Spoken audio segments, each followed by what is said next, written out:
Screen पर आपको auto चलाते जो महिला नजर आ रही है उनका नाम अनीता चौधरी है।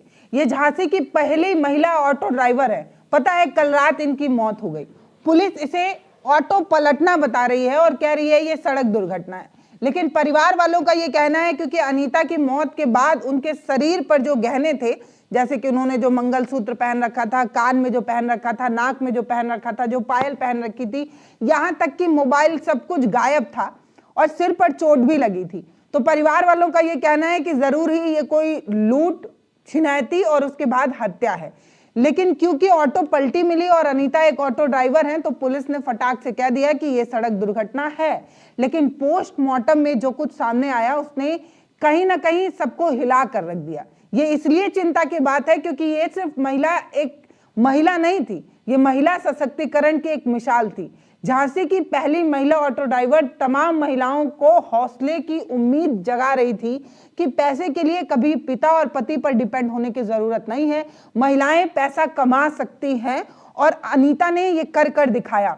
पता है आपको, अनीता इतनी फेमस थी कि तमाम खाकी वर्दी वाले लोग इनके पीछे बैठकर सवारी लिया करते थे। ये तस्वीर आप देखिए कंधे पर कैसे स्टार लगाए एक खाकी वर्दी के अधिकारी इनके साथ पीछे बैठे हुए हैं और अनीता उनकी सारथी बनकर उन्हें उनके मंजिल तक पहुंचा रही है, या ये कह दिए कि फोटोबाजी ही हो रही है। लेकिन तब भी अनीता की प्रसिद्धि खूब थी। अनीता की चर्चा इसलिए भी खूब थी क्योंकि अनीता ने उस व्यवसाय को चुना था जहां पुरुषों का वर्चस्व होता है। किसी भी ऑटो ड्राइवर पर जब हम किसी महिला ऑटो ड्राइवर को देखते हैं तो हमें थोड़ा अजीब सा इसलिए लगता है क्योंकि हमने अपने दिमाग में ये बैठा रखा है कि ये व्यवसाय पुरुषों का है। लेकिन अनीता ने उस पुरुष व्यवसाय के जगह पर एक महिला को फिट करने की कोशिश की। तो ये कितनी साहसी होंगी इस पर मुझे चर्चा करने की जरूरत नहीं है। मैं ये बात इसलिए बता रही हूं क्योंकि जब अनीता की मौत हुई तो तमाम लोगों ने ये कहा कि रात में ऑटो चलाने की क्या जरूरत है, तुम्हें नहीं पता है कि उत्तर प्रदेश में कितने अपराध होते हैं, तो रात में ऑटो चलाने क्यों गई? और हाँ, अगर ऑटो ही चला रही थी तो सोने और गहने लाद कर जाने की क्या जरूरत थी? तो भैया, जब कोई भी हिंसा हो जाए, कोई भी अपराध हो जाए, तो बिल्कुल उसी तरह लड़की को ही दोषित ठहराना हमारी आदत है। कपड़े छोटे पहने होंगे, मेकअप किया होगा, रात में जाने की क्या जरूरत थी, अकेले क्यों गई, इस तरीके के फालतू की दलील देने वाले लोगों से मेरे को ये कहना है कि मैं मानती हूं कि आपकी ये चिंता रही होगी कि आप अनीता की हत्या पर अपनी नाराजगी जताने के लिए अनीता को सीख देने की कोशिश कर रहे होंगे। लेकिन मैं तो सवाल उनसे पूछना चाहती हूं जो ये कहते हैं कि रात के 12 बजे गहने लाद कर कोई भी महिला स्कूटी से जा सकती है, उसको छेड़ने की किसी की बिसात नहीं है। हमारा उत्तर प्रदेश इतना उत्तम बन चुका है, यहाँ पर राम राज आ चुका है कि कोई भी मवाली सड़क छाप किसी भी लड़की को आंख उठाकर देख नहीं सकता क्योंकि हमारा लॉ एंड ऑर्डर इतना तगड़ा है। बताइए, इस तरीके की बातें होती हैं कि नहीं? मंचों पर रोज इस तरीके का बकवास किया जाता है या नहीं? अगर इस तरीके की चीजें सच हैं तो उत्तर प्रदेश को अपराध में नंबर 1 का दर्जा कौन दिला रहा है भाई? जब उत्तर प्रदेश में अपराध हो ही नहीं रहे हैं, यहाँ जंगल राज खत्म हो चुका है, यहाँ गुंडे मवाली बिल में घुस चुके हैं या उत्तर प्रदेश छोड़कर जा चुके हैं, तो ये उत्तर प्रदेश अपराध में नंबर 1 कैसे है? अच्छा, इसको तो छोड़ ही दीजिए, अनीता वाले केस पर वापस आते हैं। झांसी की वो पहली महिला ऑटो ड्राइवर जिसने महिलाओं को एक मिसाल सेट की, जो महिला को मजबूत बना रही थी। महिलाएं सशक्तिकरण की बात किसी बैनर पर छपने से या किसी मंच पर चिल्लाने से नहीं होता है। जब महिलाएं सच में अपने घरों से निकलती है ना, चूल्हा चौका बर्तन को छोड़कर सच में मैदान में उतरकर रोजी रोटी की तलाश में, या कह दीजिए कि कंधे से कंधा मिलाकर व्यवसाय में कहीं भी जब अपने घरों को छोड़कर निकलती हैं, तब सच में महिला सशक्तिकरण होता है। और यहां पर सरकार को खड़े होने की जरूरत होती है। इसलिए ताकि आप ये बात समझ पाए, आपको ये बात समझनी होगी कि महिलाएं घर में सुरक्षित हैं। इस तरीके की जो सोच रखते हैं या इस तरीके की जो बात कहते हैं, उन्हें ये बताना है कि जब महिलाएं घर में रहेंगी, चूल्हा चौका रोटी बर्तन लड़का बच्चा में रहेंगी ना, तो आपका समाज सशक्त नहीं हो पाएगा।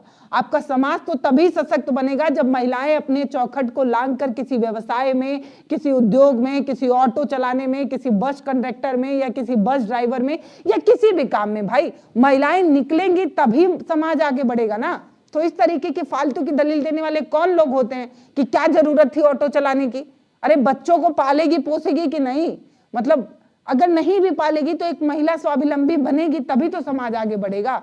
तो इस तरीके की दलील देने वाले लोगों से कहना है कि माफ करिएगा, आपकी सोच मेरी सोच से बिल्कुल मैच नहीं खाती। लेकिन हाँ, मैं एक बात जरूर कहना चाहती हूँ, अनीता क्योंकि अब इस दुनिया में तो है नहीं, लेकिन अनीता को देखकर जिन महिलाओं ने अपने कदम को बाहर निकालने के बारे में सोचा है, या जो ये सोच रही हैं कि उन्हें भी एक सशक्त महिला बनकर समाज को मजबूत बनाना है, पंगु नहीं बनाना है घर में बैठकर, उन महिलाओं से मुझे कहना है कि जब आप अपने घरों से निकल रही हैं, रोजी रोटी की तलाश में निकल रही हैं, तो एक मजबूत कलेजा अनीता की तरह ही रखना होगा। ये पूरी घटना जो है वो 4 जनवरी की बताई जा रही है। बताया जा रहा है कि करीब 9:30 बजे के आसपास अनीता जो है वो तलुआपुर इलाके में, जो उनका घर था, वहां से काम के लिए अपनी ऑटो लेकर निकलती हैं और करीब 2:30 बजे के आसपास नवादा पुलिस स्टेशन क्षेत्र में सिविल लाइन रोड के पास उनकी डेड बॉडी जो है वो मिलती है। और उनकी बॉडी जो मिलती है उससे पहले ऑटो मिलती है पलटी हुई, और कुछ दूर पर अनीता की बॉडी मिलती है। और क्योंकि मैंने आपको वीडियो में पहले बताया कि जो ज्वेलरी उन्होंने पहनी थी वो उनके शरीर पर नहीं होता है, फोन वगैरह उनके पास नहीं होता है, तो परिवार वालों को इस बात की आशंका होती है कि जरूर ही यह हत्या है। इनके पति को खास तौर पर यह लगता है कि हत्या हुई है। पुलिस में उन्होंने शिकायत दर्ज कराने के बारे में सोचा, लेकिन पुलिस ने इस पूरे मामले को रोड एक्सीडेंट बताया था। स्क्रीन पर आप झांसी पुलिस का जो है वो ट्विटर हैंडल देख सकते हैं, जिसमें उसमें इस बात की पुष्टि की गई थी कि हो सकता है कि ये रोड एक्सीडेंट हो। हालांकि जांच की बात कही गई।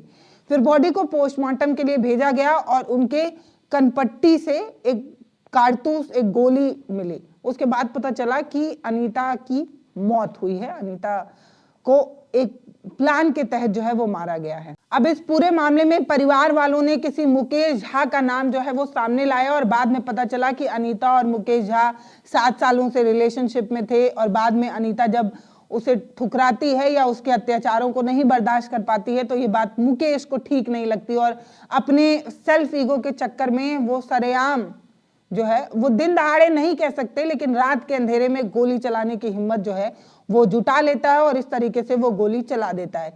सोशल मीडिया पर बहुत सारे लोगों ने लिखा कि रात के अंधेरे में उन्हें स्कूटी लेकर जाने की जरूरत नहीं थी, उन्हें नहीं जाना चाहिए था। इस तरीके की चीजें भी लिखी गई। इस तरीके की चीजें भी लिखी गई कि यूपी तो अपराध मुक्त है, यहाँ पर रामराज आ चुका है, तो भैया इस तरीके की घटनाएं क्यों हुई। यहाँ पर एक सवाल और पूछा जाना चाहिए, क्योंकि उत्तर प्रदेश बहुत बड़ा राज्य है, तो बड़े बड़े राज्यों में छोटी छोटी घटनाएं होती रहती हैं, इसे ऐसे मान लिया जाए। क्योंकि अगर उत्तर प्रदेश अपराध मुक्त है तो अनीता की घटना पर शोर मचना जरूरी है। ये सवाल पूछा जाना जरूरी है कि रात के 12 बजे अगर लड़कियां स्कूटी से गहना लाद कर निकलेंगी तो क्या गारंटी है कि कोई मनचला या कोई अपने प्यार में पागल कोई शख्स किसी भी महिला पर गोली, कट्टा, बंदूक नहीं चलाएगा, तेजाब वगैरह नहीं फेंकेगा। अब ये मैं इसलिए पूछ रही हूं क्योंकि हर गली में हर जगह सीसीटीवी कैमरा तो है नहीं, और अगर होता भी तो भी किसी मनचले के जो हौसले बढ़ जाते हैं ना इस तरीके के अपराध करने के पीछे, उसके लिए एक तगड़ा लॉ एंड ऑर्डर होना जरूरी है। मतलब खाकी वर्दी का डर और अपने कानून व्यवस्था का खौफ जब तक दिमाग में ना बैठ जाए तब तक इन मनचलों पर सख्ती पाने में बहुत देरी होगी और बहुत समय लगेगा। पुलिस बता रही है क्योंकि रिलेशनशिप टूटा था, तो रिलेशनशिप टूटने का बदला हत्या के रूप में जो है वो लिया गया मुकेश झा की तरफ से। एसपी पुलिस ने 25,000 रुपए इनाम घोषित किया है जो उनके प्रेमी को ढूंढ कर निकाल दे। हालांकि पुलिस वालों की दबिश लगातार जारी है, लगातार ढूंढने की कोशिश हो रही है कि उसे पकड़ा जाए। हालांकि इस पूरी घटना में एक सवाल वहीं पर आकर रुक जाता है कि अनीता जैसा हौसला रखने वाली एक महिला की, एक साहसी महिला की जिंदगी में एक रिश्ते, एक मामूली से झगड़े ने कहीं ना कहीं उसकी जिंदगी खत्म कर दी।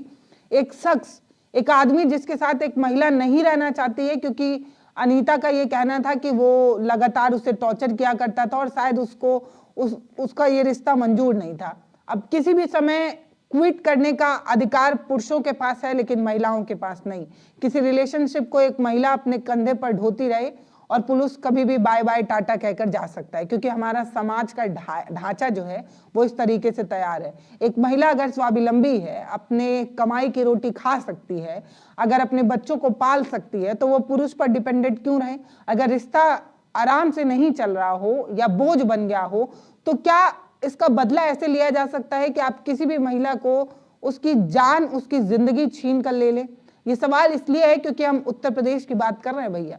आप बार बार ये बात ध्यान रखिएगा कि हम उस उत्तर प्रदेश की बात कर रहे हैं जहां पर रामराज आ चुका है, जहां अपराध मुक्त हो चुका है। इस पूरी खबर ने सिर्फ उत्तर प्रदेश के लॉ एंड ऑर्डर और प्रशासन पर ही सवाल खड़ा नहीं किया है, बल्कि उन तमाम हुक्मरानों से भी सवाल पूछता है कि बैनरों पर टंगने और चुनावी मंचों पर बोलने के अलावा अगर सच में उत्तर प्रदेश में महिलाएं सशक्त हैं तो इस तरीके की घटनाएं क्यों हो रही हैं, इसका जवाब देना होगा। इस तरीके का जवाब देना जरूरी है। और अगर इस तरीके का सवाल आपके जहन में भी उठता है, आप चाहते हैं कि इस तरीके का सवाल हुक्मरानों से पूछा जाए, तो आपको हमारे चैनल को सब्सक्राइब करना चाहिए, क्योंकि हम इस तरीके के मुद्दे पर बात करते रहते हैं। फिलहाल इस वीडियो पर आप अपनी प्रतिक्रिया हमें दीजिएगा। चैनल को सब्सक्राइब जरूर करिएगा, वीडियोस को शेयर भी करिएगा, और अगर फेसबुक पर ये वीडियो देख रहे हैं तो हमें फॉलो कर लीजिएगा। बहुत धन्यवाद।